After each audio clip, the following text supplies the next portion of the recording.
Hi, everybody. I'm just going to go over the instructions for facilitators for our vision practice groups on Wednesday of the Justice Ministry Conference. The vision practice groups start at 10:15 and they go through 11:15, so they are an hour long in total.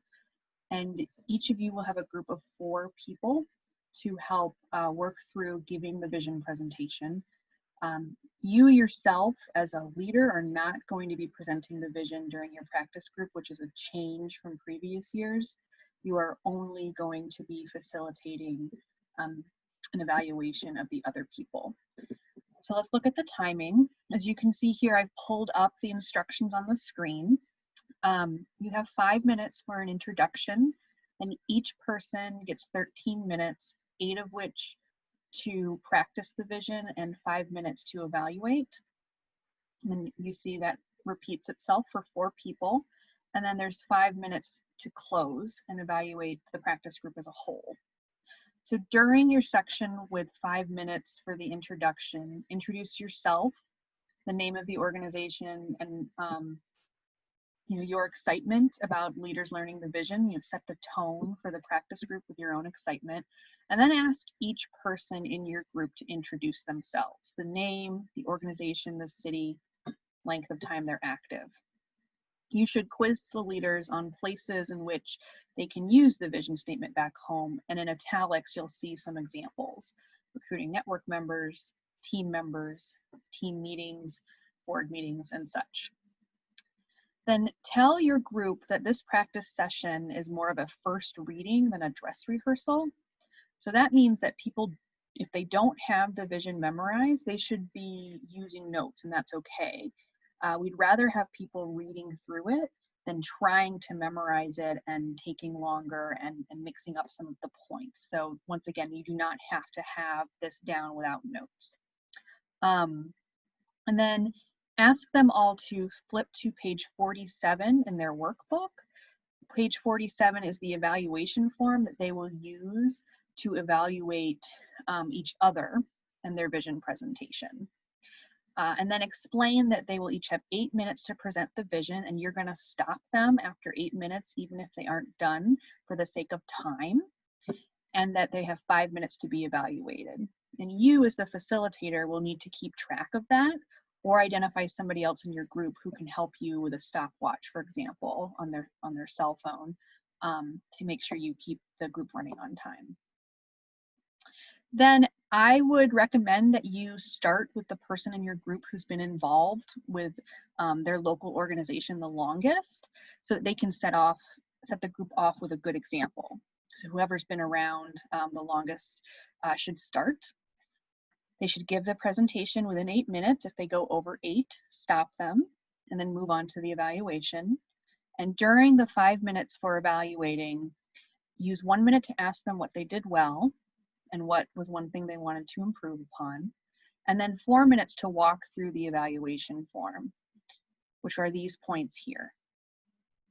Now, this evaluation form that you have in your facilitator packet looks slightly different than the evaluation form that they have on page 47. The main difference is that they have a row of boxes so that they can use the form for multiple people, whereas you have an individual form for every single person that you can take notes on. So you walk the group through the evaluation form and lead the group in an evaluation of each leader. Then you have 5 minutes for closing. Stress that they should continue to practice this on their own this week and back home, and then ask each of them, what's the first opportunity that they have for themselves to present this back home? Maybe it's a team meeting, maybe it's when they're talking to people they would like to be network members. And ask each leader, what have you learned about yourself through practicing the vision statement? And what are you learning about your call to do justice?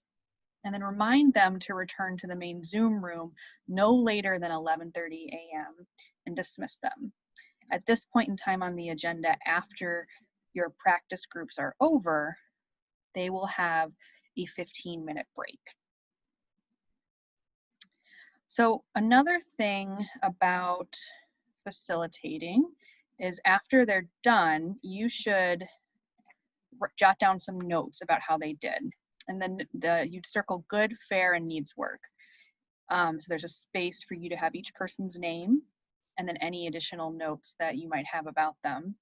So when we say that somebody did a good job at presenting the vision, they presented it within 8 minutes. They had a strong personal testimony that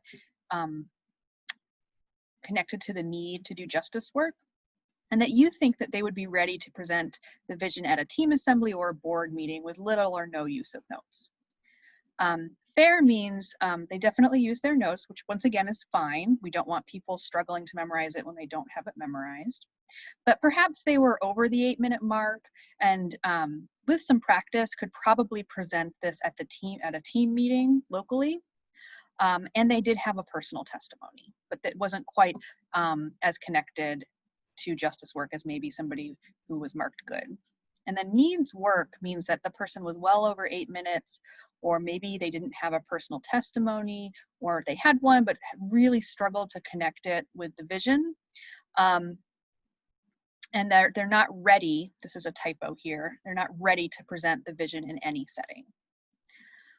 Another thing I wanted to note is this year we have multiple versions of the vision.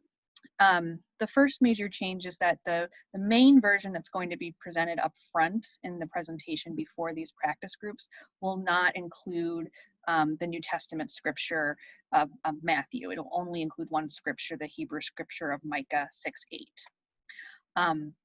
We're encouraging people to present the vision as they would like to from their own tradition, and there's multiple examples of that within your packet. So you've got one that is from, that just has the Micah. You have one that has both Micah and Matthew. You have one from an Islamic tradition, and then you also have a Unitarian Universalist one within their workbooks. The evaluation form is made for the Micah version because most people will probably be using that, but you do need to have a little bit of flexibility when it comes to the sacred text that is referred to in the vision when you're evaluating somebody. So those are the instructions for the vision presentation practice groups. If you have any additional questions, please contact your organizer and they will hopefully be able to answer them for you. And if they can't, then feel free to reach out to any of the DART staff people. Thanks.